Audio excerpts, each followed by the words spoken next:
അഭിഭാഷകർ മാത്രമാകും ഇനി ആ മുറിയിൽ ഉണ്ടാവുക. ഒപ്പം പ്രധാനപ്പെട്ട ചില തെളിവുകൾ ഉൾപ്പെടെ ഇതിൽ രാഹുൽ മാങ്കൂട്ടത്തിൽ സമർപ്പിച്ചിട്ടുണ്ട്. സീൽഡ് കവറിൽ ചില തെളിവുകൾ, അത് പെൻഡ്രൈവുകൾ ഉൾപ്പെടെ നേരത്തെ കോടതിയിൽ സമർപ്പിച്ചിരുന്നു. പീഡന ഗർഭഛിദ്ര ആരോപണങ്ങൾ, നിർബന്ധിത ഗർഭഛിദ്രം, ഒപ്പം തന്നെ പീഡനം നടത്തിയെന്നൊക്കെയുള്ള ആരോപണങ്ങൾ അത് തള്ളിക്കളഞ്ഞുകൊണ്ട് ചില തെളിവുകൾ ഉൾപ്പെടെ സമർപ്പിച്ചിട്ടുണ്ട് രാഹുൽ മാങ്കൂട്ടത്തിൽ. എന്നാൽ ഇതിൽ ഏറ്റവും പ്രധാനമായി പെൺകുട്ടി നൽകിയ മൊഴി, മറ്റു ചില രേഖകൾ, തെളിവുകൾ, ഇതെല്ലാം പ്രോസിക്യൂഷന്റെ പക്കലുണ്ട്. അതുകൊണ്ട് തന്നെ വളരെ ശക്തമായ വാദമുഖങ്ങൾ കോടതിയിൽ നടക്കാൻ പോകുന്നു എന്ന് തന്നെയാണ് നമ്മൾ മനസ്സിലാക്കേണ്ടത്. ഒപ്പം പുതിയതായി ഒരു പരാതി ഇപ്പോൾ വന്നിട്ടുള്ളത്. ഇന്നലെയാണ് അതിജീവിത ഒരു പരാതി നൽകിയത്. ആ പരാതിയിന്മേൽ അന്വേഷണം ആരംഭിച്ചിട്ടുണ്ട് എന്ന വിവരം കൂടി, ഇയാളൊരു ഹാബിച്വൽ ഒഫൻഡറാണ്, സ്ഥിരം കുറ്റവാളിയാണ് എന്നതുകൂടി കോടതിയെ ബോധ്യപ്പെടുത്താൻ പ്രോസിക്യൂഷന്റെ ഭാഗത്ത് നിന്ന് നീക്കങ്ങൾ ഉണ്ടാകുമെന്നാണ് നമ്മൾ മനസ്സിലാക്കുന്നത്. കോടതിയുടെ തീരുമാനം അത് അല്പസമയത്തിനകം ഉണ്ടാകുമെന്നാണ് നമ്മൾ കരുതുന്നത്. ഷഫീദ്, ഏറ്റവും പുതിയ വിവരങ്ങൾ എന്താണ്? ഇപ്പോൾ നമുക്ക് കിട്ടുന്ന ഏറ്റവും കൂടുതലത്തെ വിവരം, ഈ രാഹുൽ മാങ്കൂട്ടത്തിലെ മുൻകൂർ ജാമ്യാപേക്ഷ കോടതി അത് പരിഗണിക്കാൻ മാറ്റി എന്നുള്ളതാണ്. സ്വാഭാവികമായും ഉച്ചയ്ക്ക് മുൻപ് ആ കേസ് പരിഗണിക്കും, ആ മുൻകൂർ ജാമ്യാപേക്ഷ പരിഗണിക്കുമെന്നുള്ളതും ഏറ്റവും പ്രധാനപ്പെട്ട കാര്യം.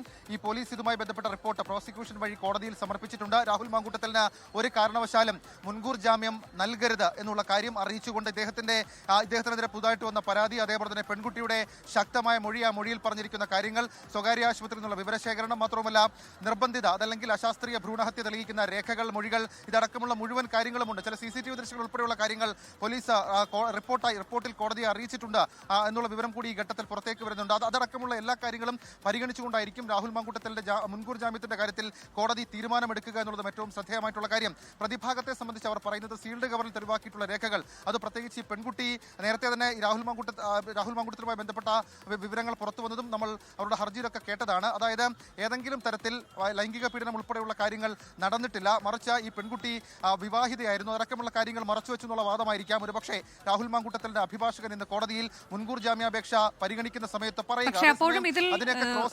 രാഹുൽ മാങ്കൂട്ടത്തിൽ തന്നെ ഉന്നയിച്ചിരിക്കുന്ന ഒരു വാദമുഖം, അത് രാഹുൽ മാങ്കൂട്ടത്തിൽ നിന്ന് തിരിച്ചടിയാകുമെന്ന് നമ്മൾ അന്ന് തന്നെ വിലയിരുത്തിയതാണ്. അതായത് വിവാഹിതയാണ്, ഗാർഹിക പീഡനം അനുഭവിക്കുന്നുണ്ട് എന്ന് പറഞ്ഞുകൊണ്ട് അനുകമ്പ പിടിച്ചുപറ്റിയെന്ന് പറയുകയാണ്. അപ്പോൾ വിവാഹിതയാണ് എന്ന കാര്യം രാഹുൽ മാങ്കൂട്ടത്തിൽ അറിയാമായിരുന്നു. മറ്റൊന്ന്, ഗാർഹിക പീഡനത്തെക്കുറിച്ച് പറയുമ്പോൾ ഒരു ജനപ്രതിനിധി ഈ തരത്തിലേക്കാണോ പ്രവർത്തിക്കേണ്ടത് എന്ന ചോദ്യം സ്വാഭാവികമായും ഏതൊരാളും ഉന്നയിക്കുന്നതുമാണ്. ഷഫീദ്,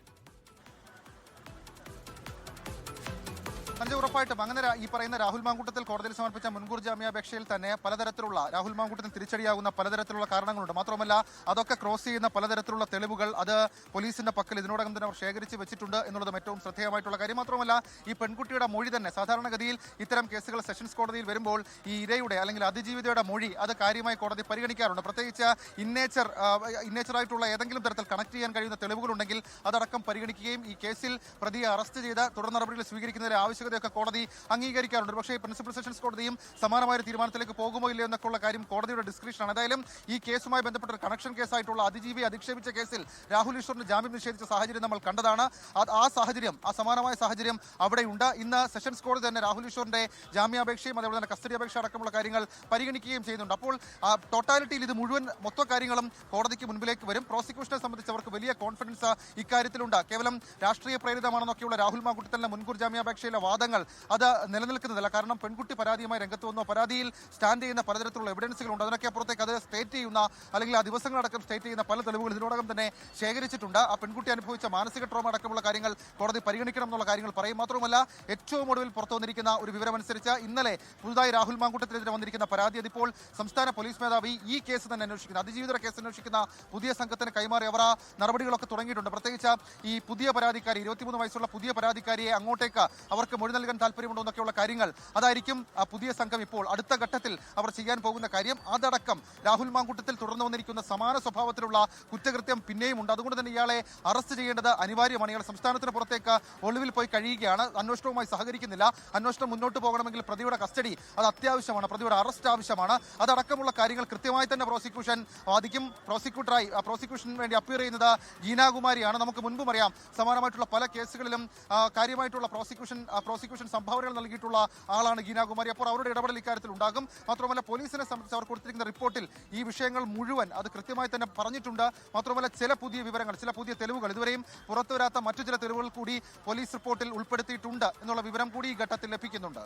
അതാണ് വളരെ പ്രധാനപ്പെട്ട സംഭവ വികാസങ്ങൾ നടക്കുകയാണ്. തിരുവനന്തപുരം പ്രിൻസിപ്പൽ സെഷൻസ് കോടതി മുൻകൂർ ജാമ്യ ഹർജിയിൽ അല്പസമയത്തിനകം തന്നെ വിധി പുറപ്പെടുവിക്കുമെന്നാണ് നമ്മൾ കരുതുന്നത്. രാഹുൽ മാങ്കൂട്ടത്തിനെ സംബന്ധിച്ച് വളരെ നിർണായകമാണ്. ഇനി വരുന്ന മണിക്കൂറുകൾ എന്താകും കോടതി തീരുമാനം പറയാൻ പോകുന്നത് എന്ന് അറിയാൻ നമ്മൾ കാത്തിരിക്കുകയാണ്. നിലവിൽ ഒളിവിലാണ് രാഹുൽ മാങ്കൂട്ടത്തിൽ ഉള്ളത്. ഒപ്പം തന്നെ രാഹുൽ മാങ്കൂട്ടത്തിലെ പാർട്ടിയിലെ ഭാവി എന്താകും എന്നതിലും തീരുമാനം വരാനിരിക്കുന്നു. 12 മണിക്ക് KPCC അധ്യക്ഷൻ മാധ്യമങ്ങളോട് സംസാരിക്കും. അപ്പോൾ പാർട്ടി തീരുമാനം പ്രഖ്യാപിക്കുമെന്നാണ് നമ്മൾ കരുതുന്നത്. ലോകത്തെവിടെയായാലും ഏത് സമയത്തും 24 വാർത്തകളും ഓഗ്മെന്റഡ് റിയാലിറ്റി പാക്കേജുകളും എക്സ്പ്ലെയിനറുകളും വിശദമായി കാണാൻ ഞങ്ങളുടെ യൂട്യൂബ് ചാനൽ നിങ്ങൾക്ക് സബ്സ്ക്രൈബ് ചെയ്യാം.